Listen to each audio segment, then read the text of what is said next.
A neighborly wave is not a greeting. It is a contract you sign with one hand. The first time you wave to a neighbor, it means hello. The second time, it means we do this now. By the third or fourth encounter, the gesture has become part of the neighborhood infrastructure. You may not know the person's last name. You may never have had a real conversation. But every time one of you leaves the driveway, checks the mail, rolls a trash can to the curb, or passes the other in a car, acknowledgement is expected. Nobody discusses this arrangement.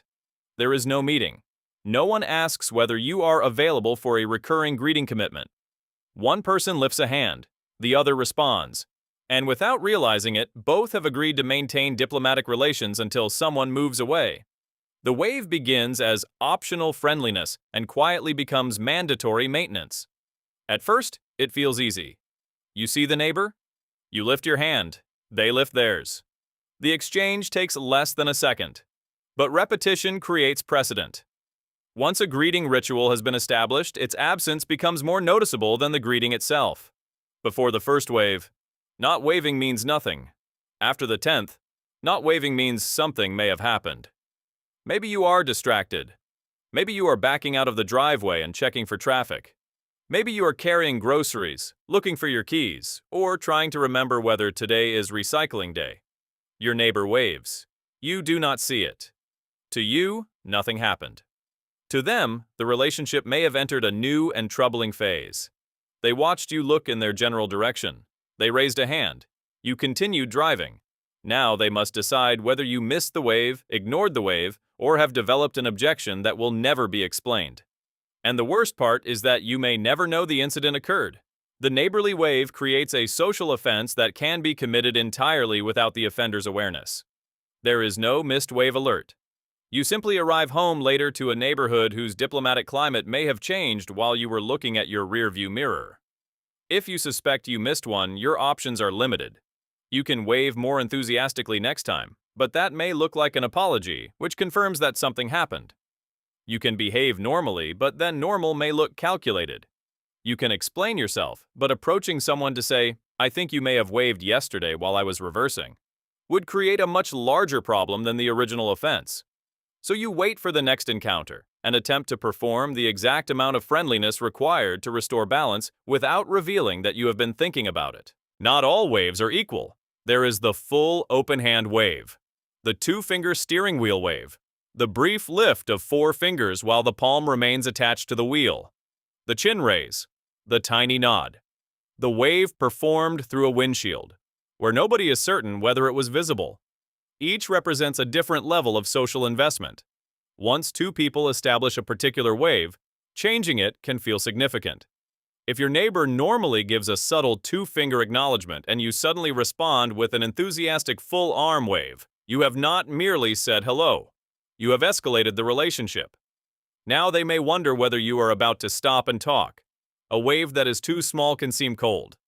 A wave that is too large can create expectations. The ideal neighborly wave must communicate warmth, consistency, and absolutely no desire to extend the interaction. This becomes especially difficult when one person is outside and the other is driving. The person on foot has both hands available. The driver may be turning, holding coffee, or adjusting the air conditioning. But the wave still must occur. You briefly lift one hand, angle it toward the windshield, and hope the gesture was visible through glare, tint, and reflection. The neighbor may respond, or they may have been waving at someone behind you. You cannot check. You must continue driving and accept that the record is unclear. The obligation becomes even stranger with gate guards and security guards at apartment or condo complexes. At first, you wave because it seems polite. They open the gate. You acknowledge them. A small, respectful exchange has occurred. Then you do it again. Soon, every entrance and exit requires a greeting. Morning departure? Wave. Evening return? Wave. Leaving again 20 minutes later. Another wave. Returning 5 minutes after that because you forgot your wallet. Somehow, still a wave.